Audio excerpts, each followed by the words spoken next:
নমস্কার সবাইকে। আজ মঙ্গলবার, এখন বাজে 3:20। মেয়ে এসেছি স্কুল থেকে, আমারে বলছে ভাত খাবে আলু ভর্তা দিয়ে। ভর্তাটা বানাতে হবে তেলের উপরে ভাজি করে। দেখতে থাকো তোমরা আমি কিভাবে বানাই। আমি এখানে নিলাম পেঁয়াজ, রসুন, শুকনো লঙ্কাকে বারিক বারিক করে কেটে নিলাম, দিয়ে দিলাম লবণ, একটু হলুদ দিলাম কালারটা আসার জন্য। হলুদ না দিলেও পারা যায়, আর হলুদ দিলে কালারটা একটু হলুদ কালার আসে, এই জন্য সুন্দর লাগে।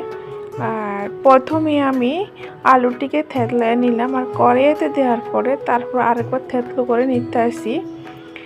এভাবে থেতো করলে খেতে অনেকটা ভালো লাগে। অন্য কিছু দিয়ে খাবে না, খাবে ডাল আর আলু ভর্তা দিয়ে খাবে।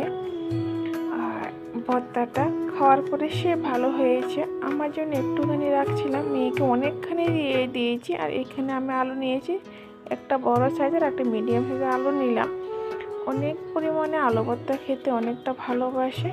আর দেখো পাওয়ার পরে অনেকটা খুশি হয়ে গেছে, মজা করে খাবে। অতটুকুই, নেক্সট ভিডিওতে